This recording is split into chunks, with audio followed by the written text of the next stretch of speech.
Sabi ni Loisa, matagal na rin po ba siya? Oo, matatanda na kami talaga.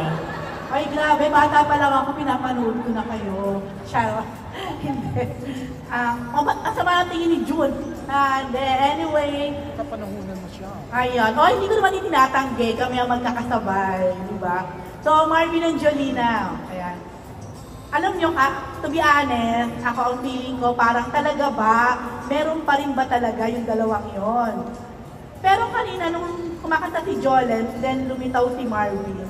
May fairness may kilig pa rin. Nakilig ka, no? Oo, totoo.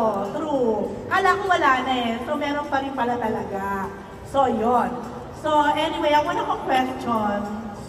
Alam, ang dami ko naisip na tanong, pero feeling ko kasi matatawa kayo eh pag ako nagtanong. So, pero iyaano ko to, itatawid ko to. Alam ko, madilang beses na rin kayo natanong. Wala ba talagang naging grabe, wala pa. Wala ba talaga naging... Alam na nila yung tono mo. Yun na nga. Wala ba talaga naging romantic side, romantic part ng pagiging kayo noon. Para talaga masabi natin, it's really an ex-ex lover. Kasi diba, ako talaga naniniwala ako nang somehow nagkaroon. Ako, tapusin na natin ngayong gabi. Di ba? Ayun na. Ako dahil ko kayong kasama dati, kahit na alam kong may mga, ibang mga, kung ani-kani, parang naramdaman ko naman na somehow, meron naging. Maaring short-lived, maaring whatever, kayo na mag-explain. May short time. May short time, wala ka. No, I think, yun din, I guess, yung magic at yung chemistry na nananatili dun sa love team. Dahil nga, nung panahon na yun, nung mga bata kami, syempre ngayon, iba-iba na yung labels, di ba? Pero dati, di ba, uso sa atin yung MU. Oh, yes. So, ano label yun nun? So, parang MU. Parang nga MU pa.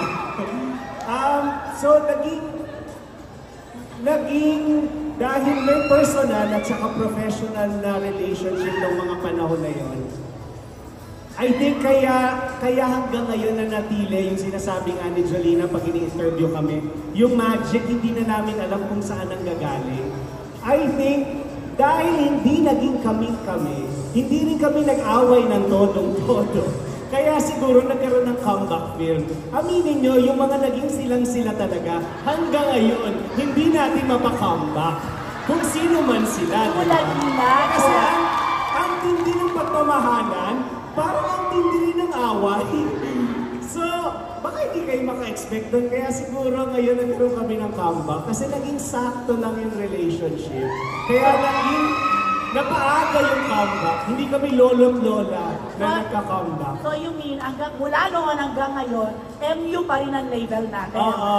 Mutual ang understanding na. Grabe siya, Ito okay. ng mutual understanding. At saka may asawa na po si Jolina. I know. At Pero ko wala rin po yung anak nila. Happily married po. Oo naman, I love Mark. At tinatanong ko yung nakaraan. No? Sorry, kanina. Yun pa rin yung tanong ko, ikaw. Sa akin, yun din naman lagi ko sinasagot. Kasi parang kahit na nung halimbawa, away-bati kami dati, tapos hindi na kami nagka-work, tapos nung nakikita naman kami, panay-kwentuhan na lang ng something, wala na yung talagang parang naging okay ulit, nag-love-love ulit kayo, or kung ano may nararamdaman. Wala nang ganun eh. So, talagang nung bata lang kami nagkaroon ng mga, kasi syempre, first time na katrabaho, tapos, kaya away pati. Nasagot ko ba? Nasagot ko. Hindi, totoo. Lahat ng sinabi ni Marvin, hindi siguro ganito yung relationship namin kung nagkaroon talaga na yung lumalabas nanonood ng sine ng mag-jowa, yung gano'n, wala siguro. Wala ganito kalalim yung friendship. Di ba kayo lumabas talaga na kayong dalawa lang? Payagan pa ako ni Daddy. Yun nga. So wala talaga. Wala. So pero agree ka kay Marvin na naging MU kayo? Ako di ba inamin ko naman dati yung feelings ko?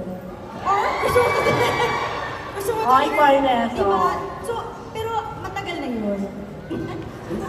Hindi kami lumabas. Sa loob ng bahay kami nagdi-date. Oo, pinaglutuan niya ko Kailangan ko siyang puntahan sa bahay nila, tapos di oras yon. Tapos, iimbitahin ko siya sa bahay namin, pagluluto ko siya.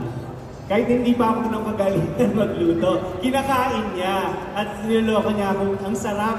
At diba ngayon? Pero hindi naman masyado. Akala ko mami mo ang nagluluto para Dahil kayo. pinaalis ko sila mami nun. Ikapatsaba ko. Yun na. Hindi, ito, second question. Jolen, pag pinapakilala mo si Marvin o pag napapanood, halimbawa nila, kung napapanood man nila Pele, nila Vika, paano mo pinapakilala si Marvin sa kanila?